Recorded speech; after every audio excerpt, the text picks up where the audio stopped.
الحمد لله نحمده ونستعينه ونستغفره ونؤمن به ونتوكل عليه ونعوذ بالله من شرور أنفسنا ومن سيئات أعمالنا من يهده الله فلا مضل له ومن يضلله فلا هادي له ونشهد أن لا إله إلا الله وحده لا شريك له ونشهد أن سيدنا ومولانا محمدا عبده ورسوله أما بعد فأعوذ بالله من الشيطان الرجيم بسم الله الرحمن الرحيم هماز مشاء بنميم صدق الله العظيم. محترم حضرات، عزیزوں اور بزرگوں، قرآن مقدس کی جو آیت کریمہ تلاوت کی گئی ہے، اس آیت مقدسہ کے اندر اللہ رب العزت والجلال نے دو بیماریوں کا تذکرہ فرمایا ہے. ایک بیماری ہے طعنہ دینا، دوسرا ہے چغل خوری کرنا. آج ہم چغل خوری کے اوپر بات کریں گے. چغل خور کس کو کہا جاتا ہے؟ چغل خور اس شخص کو کہا جاتا ہے کہ جو کہ ایک کی بات دوسرے سے جا کر لگا دے، اس کی برائی کرے، اور دوسرے کو دیکھو تو اس سے جا کر اس کی برائی لگا دے یا اچھائی لگا دے. کیوں؟ اس کا مقصد دراصل یہ ہوتا ہے تاکہ اس کی وجہ سے دونوں میں تفرقہ پیدا ہو جائے. لیکن اگر خیر خواہی کی بنیاد پر یہ کام کر رہا ہے اور صرف اس کے بتانے کا مقصد یہ ہے اور کہ یہ تاکہ اس کے اندر سے بیماری اور یہ برائی ختم ہو جائے، تو اسی کو جو ہے نہی عن المنکر کہتے ہیں. لیکن یہاں پر دراصل بات یہ ہے کہ چغل خور جو ہوتا ہے وہ عموماً لڑائی اور جھگڑے لگانے کے لیے ہی کرتا ہے. اس وجہ سے اللہ کے نبی صلی اللہ علیہ وسلم نے ارشاد فرمایا کہ چغل خور جنت میں داخل نہیں ہوگا. آپ دیکھیں آج عبادتیں ہو رہی ہیں، قرآن پڑھا جا رہا ہے، نمازیں پڑھ رہے ہیں، تسبیح پڑھ رہے ہیں، نیک کام کر رہے ہیں، لیکن اس کے ساتھ ساتھ چغل خوری کا بھی عمل چل رہا ہے. چغل خوری اتنا برا عمل ہے جس کی وجہ سے ہمارے اور آپ کے معاشرے اور سوسائٹی کے اندر ایک آگ لگی ہوئی ہے. ہر دل کے اندر تفرقہ ڈال دیا گیا ہے. گھر گھر کے اندر آپس میں جو ہے لڑائی جھگڑے ہیں. کیوں؟ ایک دوسرے کا کان بھر دیا گیا، ایک دوسرے سے لگائی بجھائی کر دی گئی، اس کی کوئی تحقیق نہیں کی گئی، بس اسی بنیاد پر جھگڑے ہو رہے ہیں. بڑی بڑی کمپنیاں اسی میں ختم ہو جا رہی ہیں، اسی میں جو ہے کاروبار چوپٹ ہو جا رہے ہیں. تو میرے بھائیوں دوستوں، اللہ رب العزت والجلال نے ان بیماریوں سے منع فرمایا ہے اور فرمایا کہ مومن کا کام یہ نہیں کہ وہ چغلی کرا کرے. مومن کا کام تو یہ ہے کہ لوگوں کی اصلاح کے کام کرے، وہ نہی عن المنکر پر کام کرے. اور نہی عن المنکر کا جو کام ہوتا ہے وہ اخلاص کی بنیاد پر ہوتا ہے. میرے بھائیوں دوستوں، یہ بہت خطرناک معاملہ ہے اور اس کی نحوستیں کتنی ہیں. ہم ایک واقعہ سناتے ہیں کہ حضرت موسیٰ علیہ السلام ایک مرتبہ اپنے قوم کے لوگوں کو لے کر گئے اور جا کر نماز استسقاء پڑھی. قحط سالی کا زمانہ ہے، بارش نہیں ہو رہی ہے. حضرت موسیٰ علیہ السلام اپنے قوم کے ساتھ تشریف لے جاتے ہیں اور جا کر نماز پڑھتے ہیں. ایک دن نماز پڑھی گئی، 2 دن نماز پڑھی گئی، 3 دن نماز پڑھی گئی، لیکن بارش ہونے کا نام ہی نہیں لے رہا. حضرت موسیٰ علیہ السلام نے اللہ رب العزت والجلال سے درخواست کی. فرمایا کہ اللہ، 3 دن سے نماز پڑھی جا رہی ہے اور یہ مخلوق حیران و پریشان ہے، بارش نہیں ہو رہی ہے، اللہ آخر وجہ کیا ہے؟ اللہ رب العزت والجلال نے فرمایا کہ موسیٰ، دراصل بات یہ ہے کہ آپ کے اس مجلس کے اندر ایک چغل خور ہے جس کی نحوست کی وجہ سے ہماری رحمت متوجہ نہیں ہو رہی ہے اور آپ کو بارش نہیں مل رہی. آپ سوچیں، ایک چغلی کرنے کی بنیاد پر اللہ کی رحمت روک دی جا رہی ہے اور ایک چغل خور کی نحوست کی بنیاد پر پورے قوم کو اس کی سزا مل رہی ہے. حضرت موسیٰ علیہ السلام نے اللہ رب العزت والجلال سے فرمایا کہ اللہ، آپ اس چغل خور کا نام بتلا دیں تاکہ ہم اس کو باہر کر دیں مجمع سے.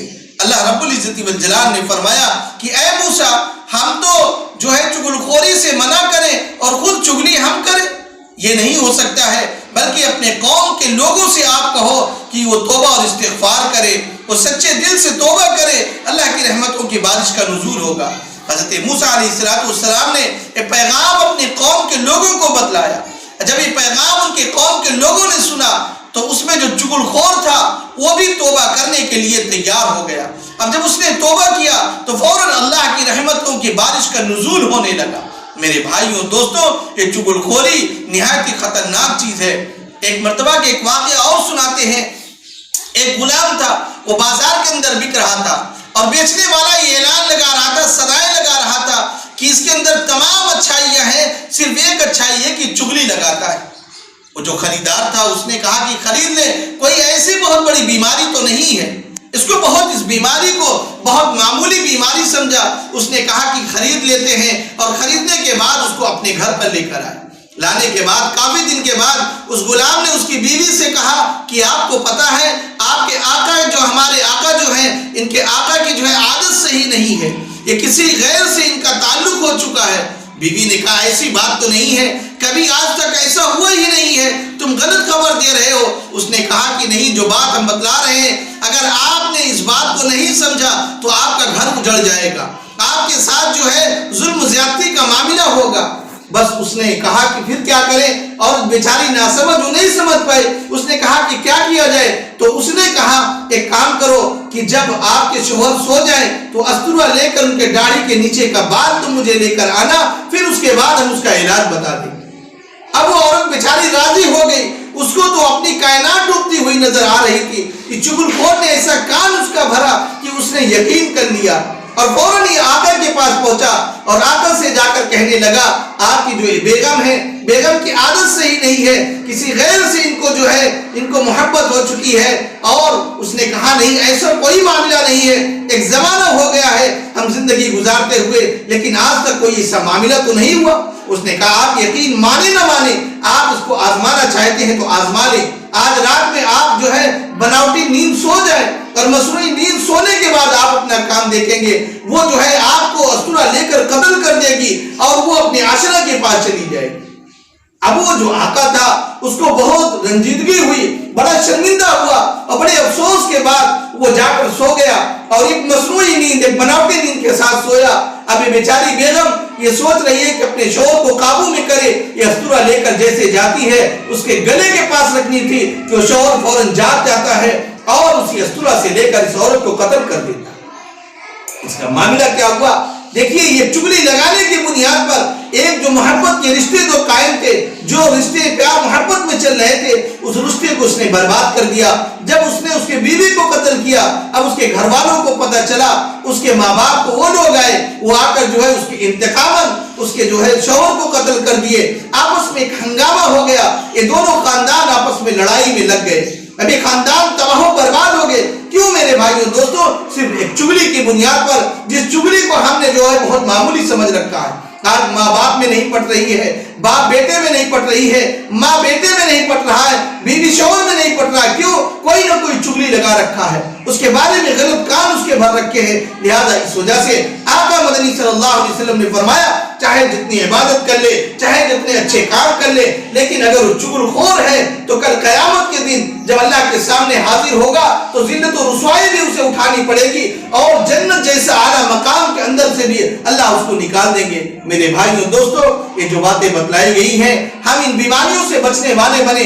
جب تک اپنے دلوں کو ان بیماریوں سے پاک نہیں کریں گے، ہم اللہ کا قرب نہیں پا سکتے ہیں، ہم اللہ کا تعلق نہیں پا سکتے ہیں۔ ہم اللہ سے قریب اس وقت ہوں گے جب ان گندگیوں کو نکالیں گے۔ اسی کو اللہ رب العزت والجلال نے فرمایا قد افلح من زکاہا، جس نے اپنا تزکیہ کرا لیا، جس نے گندے اخلاق سے اپنے آپ کو بچا لیا، وہ کامیاب ہو گیا۔ اگر ہم کامیاب والی زندگی چاہتے ہیں تو اپنے ان بیماریوں کا علاج کریں۔ یہ بیماری کا علاج کون کرتے ہیں؟ جیسے جسم کے علاج کے لیے ڈاکٹر ہوتے ہیں، ویسے روح کے علاج کے لیے بھی ڈاکٹر ہوتے ہیں۔ وہ ڈاکٹر اہل اللہ ہیں، وہ بزرگان دین ہیں۔ ان سے ہمارا رابطہ جب ہوگا تو ہم سے چغلیاں بھی چھوٹیں گی، غیبت بھی چھوٹیں گی، یہ تمام بیماریاں ہماری دور ہوں گی، اور جن سے دل آباد ہوتا ہے، جن سے اللہ کا قرب ملتا ہے، وہ توکل ہے، وہ شکر ہے، اللہ کی جو ہے وہ ساری چیزیں ہمارے اندر آئیں گی۔ اللہ رب العزت والجلال یہ جو ہے مہلک جو مرض ہے اور روحانی مرض ہے، اس روحانی مرض سے جس سے ہمارا اور آپ کی سوسائٹی اور معاشرہ تباہ ہو رہا ہے، اللہ ہمیں اور آپ کو بھی بچائے، آمین۔